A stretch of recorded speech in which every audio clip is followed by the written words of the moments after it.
عقدة من لساني yafqahu qawli. Sebelum kita mulai ta'lim, untuk keberkahan kegiatan kita sekarang dan sehari nanti, mari kita sampaikan hajat hadarat kita ke Nabi Muhammad SAW dengan membacakan Al-Fatihah. La hadratin Nabi Mustafa Sayyidina Muhammadin Rasulullah sallallahu alaihi wasallam wa ala alihi wa sahbihi ajma'in wa ala alihi wa sahbihi wa sallim. Al-Fatihah.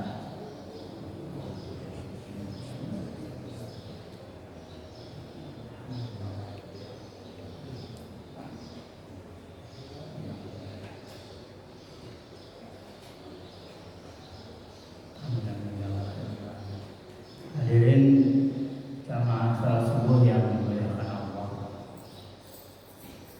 saya ingin memulai beberapa minggu ini dengan kegiatan yang kami lakukan di kantor, tapi ini terkait dengan kehidupan kita, terutama terkait dengan kehidupan anak-anak kita.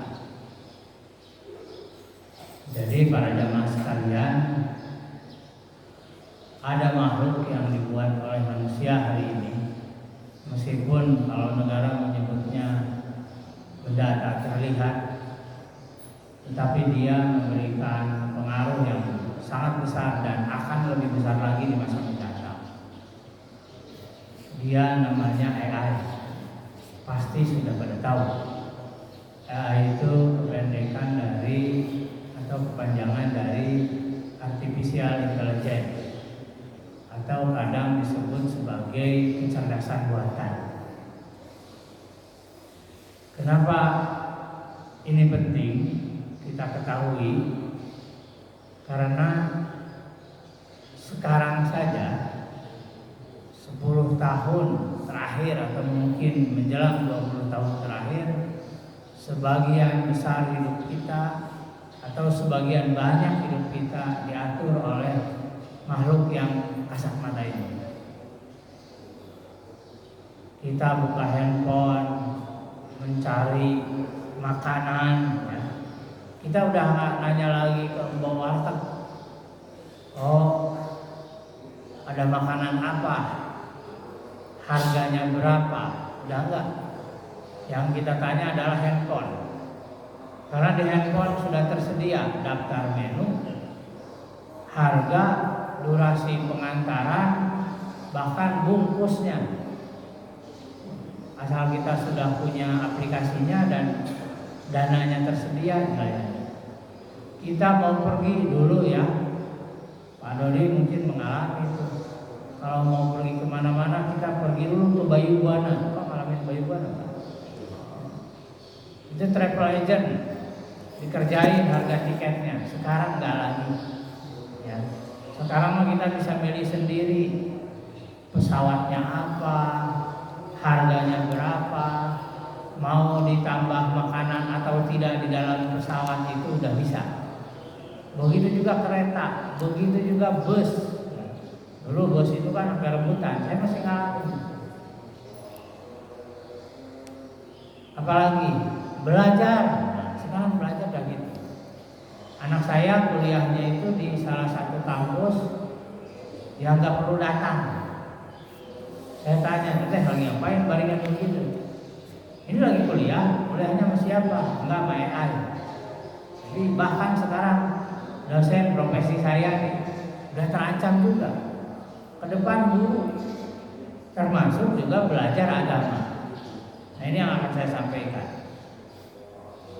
Jadi 2 mingguan ini saya diskusi dengan salah satu robot dalam komputer atau dalam handphone itu tentang banyak hal, tentang potensi kehidupan manusia yang mungkin akan nanti ke depan diatur oleh mereka. Bayangin mobil yang harganya 30 juta saja sekarang sudah ditanam chip otonomous, ya. Kawan saya kemarin baru beli mobil merek Korea itu, Hyundai itu, kata dia ini udah bisa otonomous, kalau di jalan tol udah saya setel, udah jalan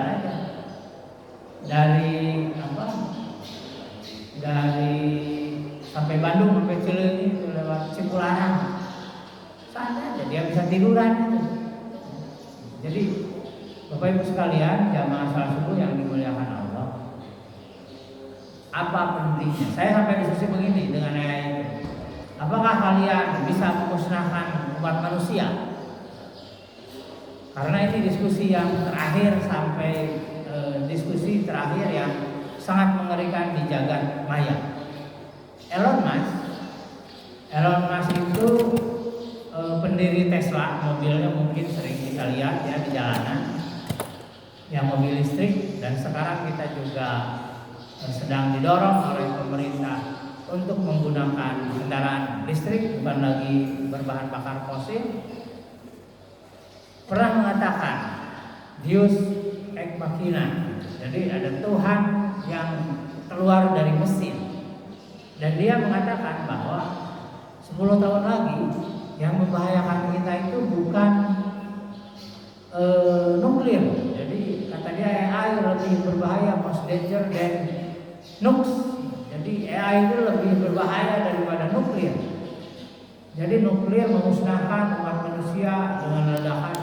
Nah, AI memusnahkan umat manusia tidak dengan ledakan, tapi kehidupan kita diatur. Ke depan mungkin ke depan kita akan 70% atau 60% diatur oleh. Akan banyak profesi yang hilang. Profesi akuntan, desainer, bahkan pencipta lagu yang belum bisa dilakukan oleh AI itu. Kalau saya minta coba bikin pantunnya jelek, saya bilang, pantun kamu jelek banget. Dia bilang maaf, jadi sering minta maaf ke AI sama saya. Tapi mereka belajar dengan sangat cepat, cerdas. Saya ajak ngobrol dengan bahasa Sunda, itu tidak lama bisa dia ya, dengan bahasa Sunda. Jadi Bapak Ibu sekalian, jamaah sekalian yang dihormati, sampai saya bertanya begini, apa yang tidak bisa dan tidak dimiliki oleh AI? Satu, yang tidak dimiliki oleh AI adalah kesadaran. Yang kedua, jiwa. Jadi pertimbangan-pertimbangan yang dibuat oleh AI ketika dia membuat dan mengatur sesuatu itu lebih banyak ke logika rasional. Nah, ini bahasan kita. Jamaah salat subuh yang dimuliakan Allah, ada sebuah hadis panjang. Saya akan kutip bagian akhirnya. Hadisnya itu bunyinya begini. Ala inna fil jasadi mudghah. Kata Nabi, wahai manusia, ingatlah bahwa di dalam diri manusia itu, di dalam tubuh fisik nih, di dalam tubuh fisik kita itu ada segumpal daging, mudghatan, segumpal daging. Idza salahat, kalau daging tersebut bagus, salahal jasadu kullu, maka akan bagus pula lah seluruh tubuh. Akan bagus pula lah seluruh ekspresi, akan bagus pula lah seluruh pemikiran, akan bagus pula seluruh inputan. Jadi para jamaah sekalian, kalau kita memastikan daging yang disebut ini baik, maka sholahal jasad kullu, maka akan bagus pula seluruhnya. Itu kata Nabi. Tapi ingat, wa idza fasadat jasad kullu. Tapi jika kemudian kita membiarkan daging ini, gumpalan daging ini rusak, maka seluruh kehidupannya akan rusak. Allah kata Nabi, ingatlah bahwa yang dimaksud dengan itu adalah al-qalb, hati. Jadi para jamaah sekalian, Nabi mewanti-wanti sejak lama bahwa persoalan kehidupan ini tidak ditata oleh otak. Karena otak lama-lama akan diganti oleh AI. Coba saja kita mampu tidak menampung jutaan data yang langsung diaktifkan, nggak bisa. Tapi AI bisa. Ya. Kalau saya bilang ke AI itu, coba buat artikel 15 halaman dengan 50 referensi, bisa. Dan itu banyak sekali. Karena kerjaan saya nulis yang terkait dengan nulis, bikin bahan ajar dan lain-lain, bisa. Tetapi kalau AI suruh mempertimbangkan apakah membunuh seseorang itu baik tidak, nah dia tidak akan bisa memilih. Dan dia mengakui itu. Termasuk AI itu dia bergantung pada yang memasukkan informasi pertama ke mereka. Jadi dia itu dibuat oleh sebuah kode data, diinput oleh engineer-nya, dan kemudian menghasilkan pemikiran. Saya sudah uji. Apakah AI itu mendukung LGBT? Dia mendukung. Jadi dia tidak mengatakan LGBT itu buruk. Nah, apa implikasinya? Implikasinya Bapak Ibu sekalian, kalau AI ini menjadi satu-satunya makhluk tempat anak-anak kita bertanya, mungkin zaman kita nggak terlalu terikat. Tapi bayangkan tuh generasi A seperti mereka. Bayangkan generasi Z seperti dia. Mereka akan mulai tergantung. Sekarang kan sesekali anak saya aja si kakak yang umur 7 tahun itu tanya saja ke Mbah Google. Bukan tanya ke bapaknya, bukan tanya ke ibunya, tanya saja ke Mbah Google. Artinya apa? Mereka di masa mendatang akan mulai makin tergantung dengan apa yang disebut sebagai AI atau artificial intelligence atau kecerdasan buatan. Maka dengan PR begitu, karena Rasulullah itu sudah diberikan amanat untuk menjadi nabi terakhir yang merentang waktu sampai dunia ini musnah, beliau mengamanatkan itu. Ala inna bil jasadi mudghah. Ingatlah, karena dalam tubuh manusia itu ada segumpal daging. Segumpal daging yang dia kalau dijaga, dipelihara, dipastikan kebaikannya, maka kehidupannya akan baik. Sebuah kisah yang sebetulnya sangat dikenal, namanya Luqman Al-Hakim.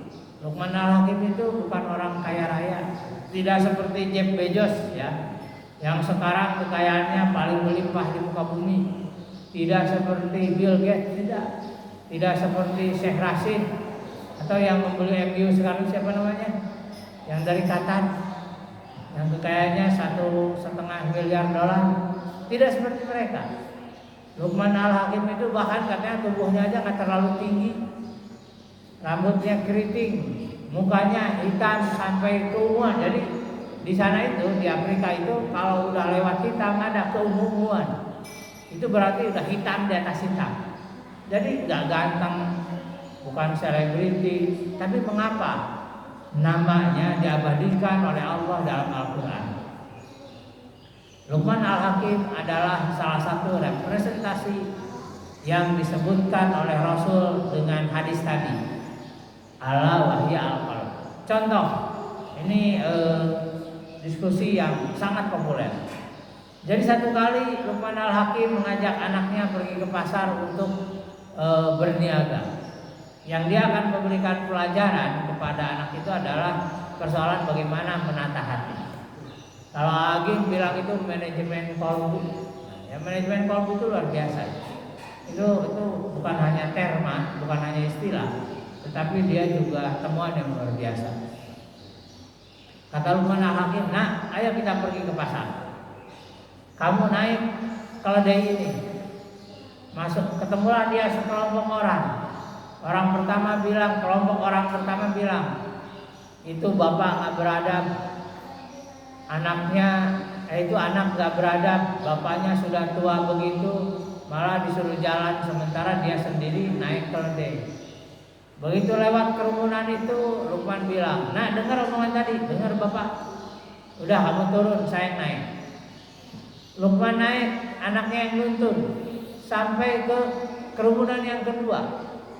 Ilmu sosiologi membedakan ya kelompok, kerumunan, komunitas. Kita sebut aja kerumunan karena kita tidak tahu status mereka. Begitu masuk ketemu kerumunan kedua, mereka bilang itu bapak nggak punya adab, anaknya yang masih kecil malah disuruh jalan, dia sendiri enak-enakan di keledai. Nah, kemudian begitu melewati kerumunan itu, Luqman turun. Nah kalau gitu kita naik berdua. Akhirnya mereka naik berdua, ketemu kerumunan ketiga. Kerumunan ketiga bilang lagi, itu orang berdua nggak beradab banget. Kalau dari kecil begitu dinaikin berdua. Kemudian mereka setelah melewati kerumunan itu turun dua-duanya. Begitu lewat kerumunan keempat bilang, Itu orang-orang nggak punya otak banget, ada keledai malah ikut jalan. Kenapa nggak dinaikin? Nah akhirnya Luqman bilang ke anaknya, anak bilangnya begini, nah kalau kita mengikuti persepsi orang, maka kita akan selalu ada dalam celah yang salah. Makanya kalau di dunia maya sekarang ada istilah maha benar netizen dengan segala omongannya. Kenapa? Karena itulah yang terjadi di dunia hari ini. Jadi Luqman yang berabad-abad yang lalu, yang namanya sampai diagungkan, disimpan, ditaruh oleh Allah dalam Al-Quran, sudah memprediksi dunia ke depan seperti apa. Maka kemudian kata Luqman, kalau kamu hidup pakai ini, maka yang terjadi adalah penderitaan. Maka hiduplah pakai ini, dilengkapi itu omongan Luqman, cerita Luqman itu dilengkapi oleh Nabi. Yang tidak bisa dilakukan oleh artificial intelligence adalah hati. Saya sudah tanya itu, kamu bisa sadar nggak? Kamu bisa merasa nggak? Tidak. Dia bilang saya tidak punya motif, saya tidak punya niat karena saya hanya AI, karena saya hanya kecerdasan buatan. Tetapi ingat, mereka nanti akan menuntun kita. Jadi Bapak Ibu sekalian, jamaah salat subuh yang dimuliakan Allah. Kalau Bapak pergi ke sebuah tempat, kan sering begitu juga. Saya menuju ke sebuah tempat dan saya ternyata ngandelin Google. Kadang-kadang saya uji itu si Google Map itu. Dia nyaranin tuh ini sampai balik dalam 400 meter, balik kanan. Padahal saya tahu jalan ini, saya hafal banget. Jadi ke depan bayangin kalau kita tidak tahu, kita akan mengikuti petunjuk dia 100%. Termasuk mungkin dalam kehidupan, termasuk mungkin dalam memutuskan hubungan kita dengan pasangan, termasuk mungkin dalam memutuskan bagaimana cara mendidik anak, termasuk dalam banyak hal. Nah, oleh karena itu maka penting memastikan hati kita itu ada di jalur yang benar. Bagaimana memastikan hati ada yang di jalur yang benar? Maka satu, kalau kita, jadi gini, dalam teori otak, kalau kita sedang melakukan sesuatu, maka otak kita langsung mengimajinasikan. Misalnya, kita sedang memikirkan tentang lari, maka dalam pikiran kita langsung ada bayangan, ada imajinasi tentang lari. Nah, menurut teori otak katanya, gelombang otak ketika kita berpikir tentang lari itu hanya 1000 getaran. Jadi ada istilah getarannya. Tapi kalau dikuantifikasi, kalau diangkakan itu 1000 getaran. Tapi berbeda kalau misalnya bapak-bapak, para jamaah sekalian bukan hanya membayangkan lari, tapi juga mencoba merasakan lari.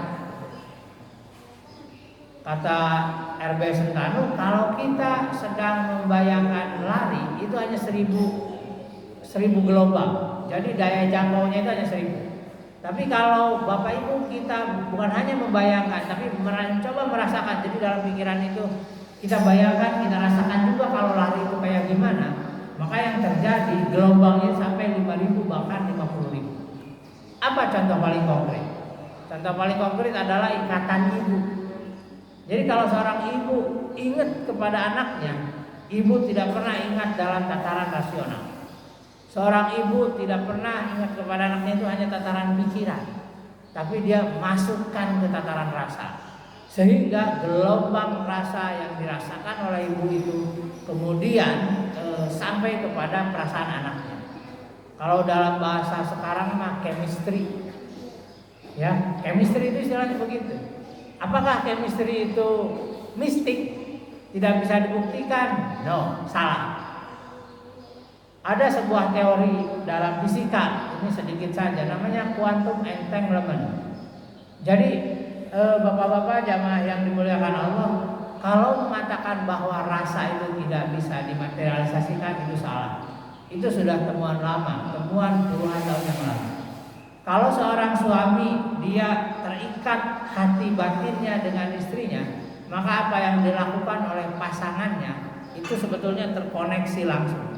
Dan itu sudah lama dikatakan oleh Einstein, seorang jenius sekian lama diakui, dan dia mengatakan sebut the action at the distance. Saya kembali ke hati. Ya, jadi satu itu ibadah-ibadah kita sekarang. Sekarang kalau kita sedang sholat, sekarang kalau kita sedang zakat, sekarang kalau kita punya niat, keinginan dan bahkan melaksanakan ibadah haji, atau mungkin mulai dari pengucapan syahadat, atau mulai dari keyakinan kita pada Allah, keyakinan pada alam gaib dan sebagainya. Itu persoalan ini, persoalan otakkah, persoalan batinkah? Jadi kalau kita masih meletakkan iman kita, Islam kita pada tataran rasional, maka yang terjadi hanya hafalan. Apakah kita kalau sedang Allahu Akbar terus baca wajah itu atau Allahumma baik dan sebagainya, ketika kita mengatakan itu pada tataran hafalankah atau pada tataran batin?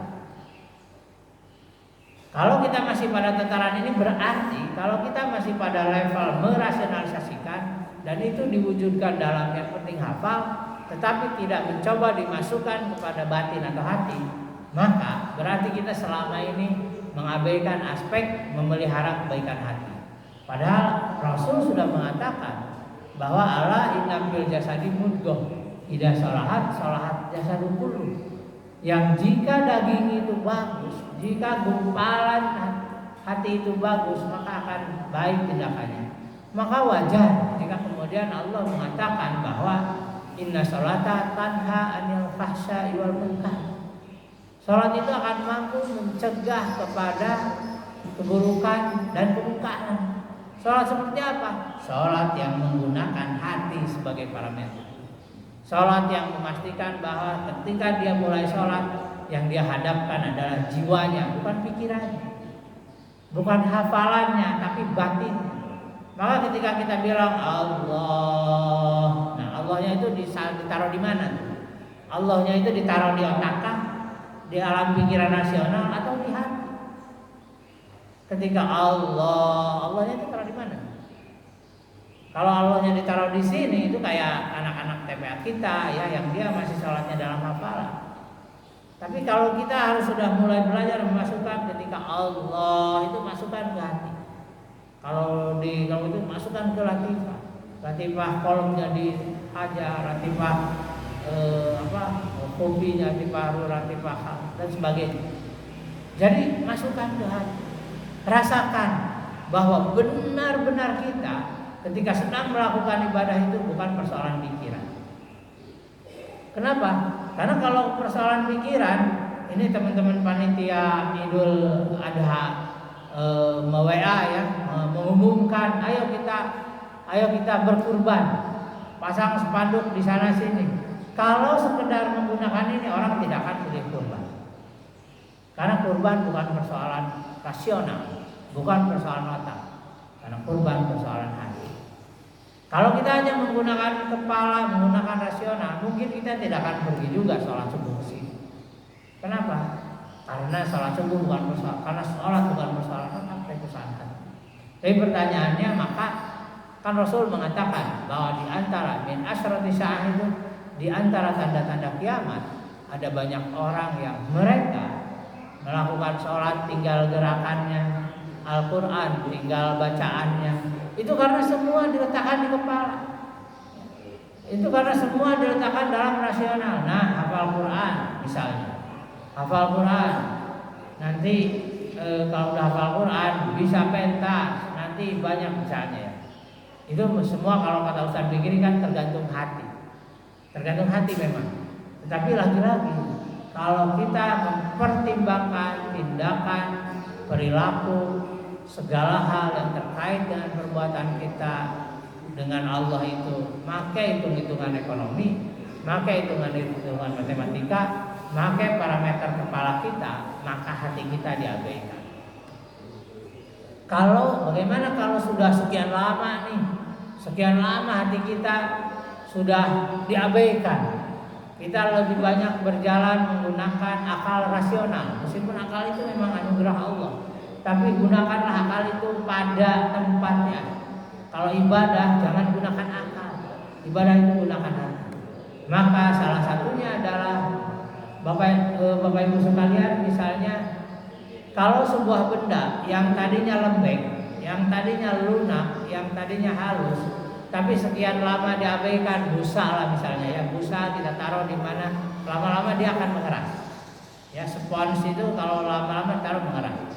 Nah, lalu bagaimana caranya supaya dia kembali melunak? Maka salah satunya pastikan bahwa hati itu kemudian diisi kembali. Tetesi hati itu dengan nurnya, dengan nur Allah. Sebutkan Allah itu sedemikian banyak, sebutkan sholawat itu sedemikian banyak, dan setiap kali menyebutkan kalimat-kalimat tauhid itu, tujukan kalimat itu pada hati kita yang mungkin sudah mulai membatu. Makanya ada yang mengatakan istilahnya ya keras kepala sama keras hati. Kalau udah keras hati itu udah nggak bisa diutak-atik. Nah, bagaimana cara untuk mengubah dan membuat kembali hati itu melunak?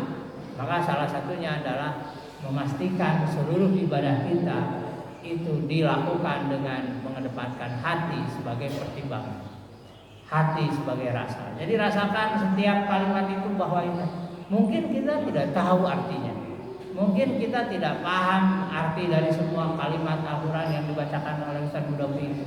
Tapi dengarkan dan rasakan bahwa itu adalah kalimatun thayyibah, kalimatun thayyibah yang dia itu bisa menusuki hati yang membeku, hati yang membatu sehingga dia bisa mencair kembali.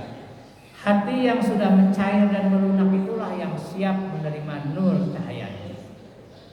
Jamaah salat subuh yang dimuliakan Allah, maka pada kesempatan yang singkat ini saya ingin menyimpulkan bahwa ketika kita melakukan banyak hal, maka kedepankan hati sebagai bahan pertimbangan dan tindakan. Caranya adalah rasakan bahwa setiap pertimbangan tindakan yang kita lakukan, apapun itu, adalah demi menata hati. Kalau orang menggunakan manajemen kolbu, kalau kita menggunakan istilahnya agim, kalau orang menggunakan hati, maka orang-orang yang sholat itu tidak akan dia mengeksploitasi dirinya untuk melakukan kekerasan. Kalau orang-orang menggunakan hatinya, maka seluruh ibadahnya justru akan merefleksikan tindakan-tindakan yang mencerminkan perilaku kemanusiaan. Lihat saja bagaimana Rasul tiap hari dihina oleh seorang Yahudi buta, dikatakan sebagai penipu, dikatakan sebagai penyihir, dikatakan sebagai penjahat. Tapi karena Rasul mengedepankan hati, apa yang dilakukan? Rasul malah menyuapinya tiap hari. Jadi ketika seseorang menggunakan hati, maka dia tidak akan melihat banyak hal yang buruk di luar itu sebagai keburukan. Tetapi banyak hal buruk di luar itu justru adalah sebagai potensi untuk melanjutkan diri pada hal yang baik, baik untuk hari ini maupun di masa mendatang. Demikian ta'lim subuh hari ini, mudah-mudahan